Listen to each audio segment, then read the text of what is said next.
Sir ganja free ఆంధ్రప్రదేశ్గా మారుస్తాను అని చెప్పేసి ఏపీ హోంమంత్రి అనితా వంగలపూడి గారు ప్రెస్ మీట్ పెట్టి అనౌన్స్ చేయడం చూస్తున్నాం సార్. గాంజా ఎక్కడ కనిపించినా కూడా మీరు మాకు ఫోన్ చేసి ఇన్ఫార్మ్ చేయండి అని చెప్పేసి కూడా వాళ్ళు ఆఫర్ చేస్తున్నారు. మరి గాంజా ఫ్రీ ఆంధ్రప్రదేశ్ ఇది వర్కౌట్ అవుతుంది, ఇది పాసిబులేనా? మరి ఇంతకుముందు గవర్నమెంట్ కూడా ఇటువంటి చేద్దామని అనుకుంది, మరి వాళ్ళు ఎందుకు చేయలేకపోయారు? మరి ఇప్పుడు వీళ్ళకి పాసిబుల్ అవుతుందంటారు? వంగలపూడి అనితను అప్రిషియేట్ చేయాలి, ఎందుకంటే ఆమె రాగానే ప్రోయాక్టివ్గా రియాక్ట్ అయింది. సో ఇమ్మీడియట్గా తను సమీక్ష జరపడం, ముఖ్యంగా రాష్ట్రంలో శాంతి భద్రతలు ఎలా ఉన్నాయి, ముఖ్యంగా మహిళా భద్రత పరిస్థితి ఏంటి, తర్వాత అన్నిటికంటే డ్రగ్ క్యాపిటల్గా ఉన్న వైజాగ్ కావచ్చు, ఏఓబి అంటారు. ఏఓబి అంటే ఆంధ్ర ఒరిస్సా బార్డర్. సో ఈ వైజాగ్ అండ్ ఏఓబి ఈ రెండు దాదాపు 11 మండలాల్లో గాంజా దాదాపు 10,000 ఎకరాలకు పైన పండిస్తున్నారు. దాదాపు 250 గ్రామాల్లో గాంజా పండిస్తున్నారు. ఈ గాంజాని కన్నాబిస్ అంటారు. సో ఇది అందుకనే డ్రగ్ క్యాపిటల్ ఆఫ్ ఇండియా అని కూడా దీన్ని పిలుస్తుగా. డ్రగ్ అంటే గాంజా క్యాపిటల్ ఆఫ్ ఇండియా అని పిలుస్తారు. నిజానికి గుజరాత్, అహ్మదానగరు, తర్వాత ఇటు కర్ణాటకలో మంగళూరు ఏరియాలంతా కూడా బలంగా ఉంటుంది డ్రగ్ ట్రేడ్ అనేది. సో అట్లాగే అంటే పోర్ట్ టౌన్స్లో ఎక్కువ ఉంటుంది, ఎందుకంటే సీ మార్గాల ద్వారా గాంజా రవాణా అనేది జరుగుతూ ఉంటుంది. అయితే మనకి ఇటు వైజాగ్, ఇటు ఆంధ్ర ఒరిస్సా బార్డర్లో ఎందుకు గాంజా పండిస్తున్నారంటే అక్కడ హిల్లీ ఏరియా అన్నమాట. ట్రైబల్స్ ఉంటారు, వాళ్ళకి పెద్ద లైవ్లీహుడ్స్ ఏమి ఉండవు. సో వాళ్ళు ఏవో చిన్నగా వాటిని పండిస్తాం, పోడు వ్యవసాయం చేస్తుంటారు. స్లాష్ అండ్ బర్న్ మెథడ్ అంటారు దాన్ని. అంటే చెట్లని వాటన్నిటిని కొట్టేసి అవన్నీ తగలబెట్టి క్లీన్ చేసి అక్కడ వీళ్ళేవో రెయిన్ ఫెడ్ అగ్రికల్చర్ ప్రధానంగా ఉంటుంది, ఎందుకంటే ఇరిగేషన్ ఏమి ఉండదు ఆడ. సో ఇటువంటి దీంట్లో ఉన్నప్పుడు వాళ్ళు చిన్న క్యాష్ క్రాప్స్ వేస్తున్నారు. పసుపు, తర్వాత కాఫీ, స్ట్రాబెర్రీలు ఇలాంటివి ఉన్నాయి.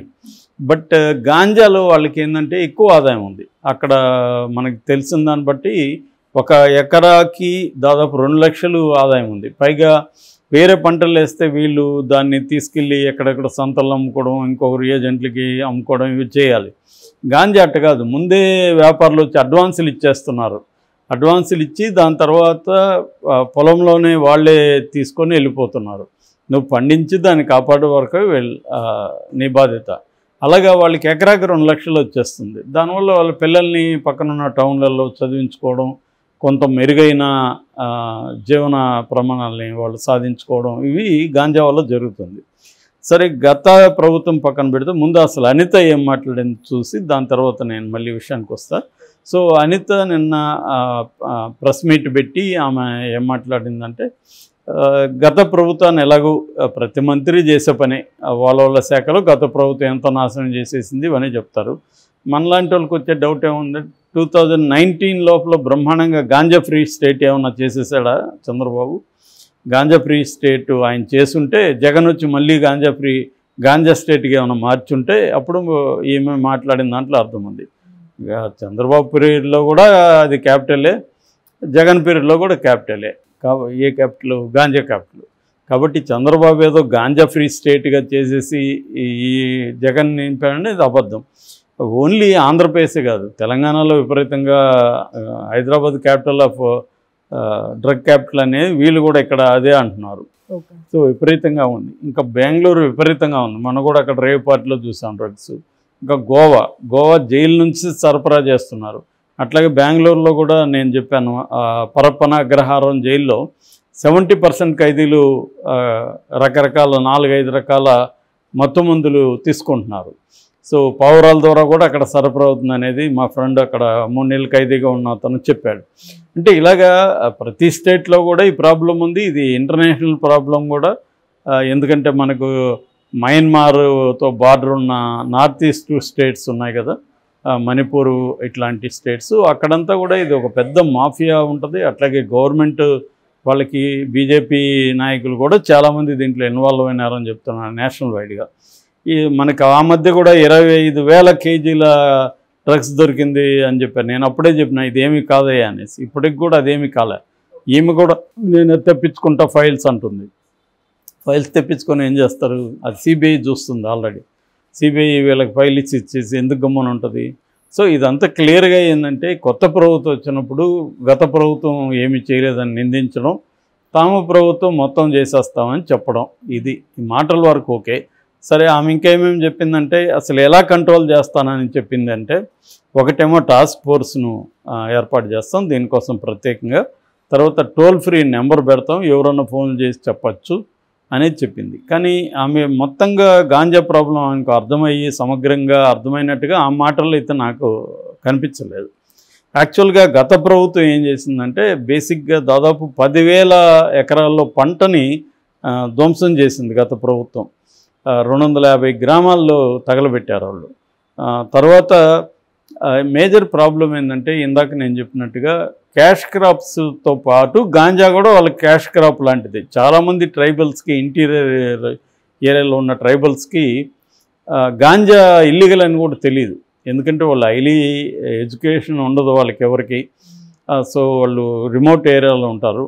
సో అలాంటి వాళ్ళకి ఇది కూడా ఇంకొక పంట లాంటిది తప్ప ఇది ఇల్లీగల్ అని, దీన్ని బ్యాన్ చేశారని, దీన్ని పండిస్తే శిక్ష అనే విషయం కూడా చాలామందికి తెలియదని చాలా నేషనల్ న్యూస్ పేపర్స్ రాశాయి. ఎందుకంటే వాళ్ళు వెళ్ళి దీని మీద ట్రైబల్స్ అంతా కలిసి గ్రౌండ్ రిపోర్టింగ్ చేసిన ఆర్టికల్స్ నేను చూశాను. కొంత టైమ్స్ ఆఫ్ ఇండియాలో కానీ మింట్ అని వాళ్ళు కూడా చేశారు, ఇవన్నీ చూశాను.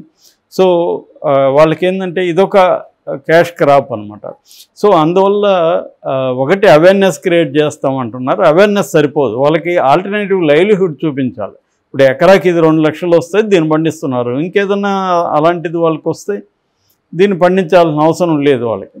కాబట్టి ఒకటి ఆల్టర్నేటివ్ క్రాప్స్ చూపించాలి, ముఖ్యంగా coffee, mango, strawberry, dragon fruit, తర్వాత హార్టికల్చరు, ఇలాంటివి పండించేది. అంటే ఆ ఫారెస్ట్ ఏరియాలో ఏది సాధ్యమవుతుంది, రెయిన్ ఫెడ్ అగ్రికల్చర్లో ఏది బెటర్గా, క్యాష్ క్రాప్స్ అంటారు కదా, ఆ క్యాష్ క్రాప్స్ ఏముంటాయి అవి వాళ్ళకి చేయడం. అట్లాగే వాళ్ళకి ట్రైనింగ్ ఇవ్వాలి, ఈ పంటలను ఎలా పండించాలి, దానికి మార్కెటింగ్ పరిస్థితి ఏంటి, ఇవన్నీ చేయాలి.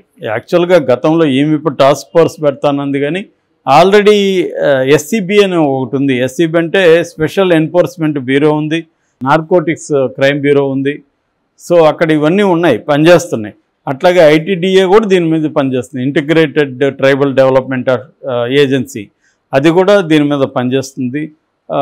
గతంలో కూడా డ్రోన్స్ పెట్టి కూడా సర్వేలెన్స్ చేశారు. అట్లాగే ఒరిస్సా గవర్నమెంట్తో కూడా కోఆర్డినేట్ చేసి, ఎందుకంటే ఒరిస్సా బార్డర్లో ఇవి జరుగుతాయి, ఏఓబి అంటారు. అంటే విశాఖ జిల్లా ఒరిస్సా బార్డర్ మొత్తంగా 11 మండలాల్లో గాంజా పండిస్తున్నారు. ఇందాక నేను చెప్పినట్టుగా 250 గ్రామాలు 10,000 ఎకరాల్లో గాంజా పండుతుంది.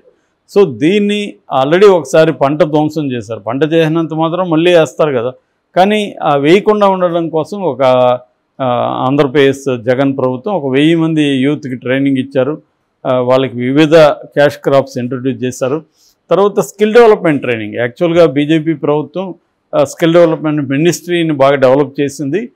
ముఖ్యంగా మన దేశంలో 500 రకాల ట్రైబ్స్ ఉన్నాయి. అందులో 50 ట్రైబ్స్ ప్రిమిటివ్ ట్రైబ్స్ అంటారు వాటిని. అంటే ప్రిమిటివ్ అంటే మోస్ట్ బ్యాక్వర్డ్ ట్రైబ్స్.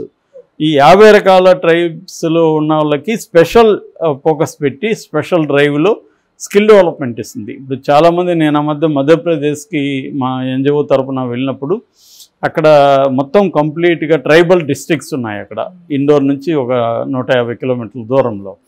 అక్కడంతా కూడా 8th 7th ఇలా చదువుకున్న ట్రైబల్స్కి డ్రైవర్స్ ట్రైనింగ్ ఇస్తున్నారు. ఎందుకంటే మన దేశంలో డ్రైవర్స్ చాలా అవసరం ఉంది, దాదాపు 17 లక్షల మంది డ్రైవర్స్ అవసరం. అట్లాగే బిగ్ ట్రక్స్ ఉంటాయి కదా పెద్దవి, ఆ ట్రక్ డ్రైవర్స్ ఎక్కువగా పేరూరు నుంచి మనకు వస్తున్నారు, దాదాపు 6 లక్షల మంది రిక్వైర్మెంట్ ఉన్నారు. సో అలాంటి రకరకాల వాటికి, అట్లాగే మనకి security personal, guards, home guards, ఇవన్నీ కూడా ట్రైబల్స్ చేయగలరు. సో ఇలాంటివంతా కూడా ఇవ్వాల్సిన అవసరం ఉంది. సో ఆల్టర్నేటివ్ ఇది చేయాలి. తర్వాత వాళ్ళని అక్కడ పంటలకి వాళ్ళకి లైవ్లీహుడ్ చూపించాలి. స్కిల్ డెవలప్మెంట్లో ఆ యూత్కి వేరే జాబ్స్ చూపించాలి. ఇవన్నీ చేయకుండా ఈమెదో ఏదో మనల్ని నమ్మమన్నట్టుగా 3 నెలల్లో గాంజా అనే పదం ఉండదు అంటుంది, కానీ అవన్నీ జరిగే పని కాదు.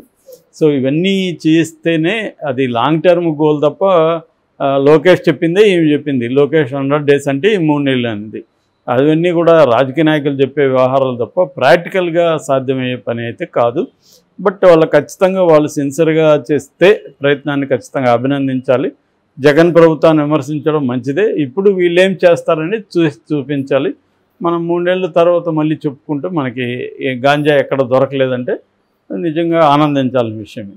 కానీ అదంత ఈజీ అయితే కాదు. ఎందుకంటే తమిళనాడు, ఇటు తెలంగాణ, ఇటు ఒరిస్సా, ఇటు కర్ణాటక వీటన్నిటికీ లింక్ అయిందనమాట. స్మగ్లింగ్ జరుగుతుంది ఈ రాష్ట్రాలకు అన్నిటికీ అక్కడ నుంచి.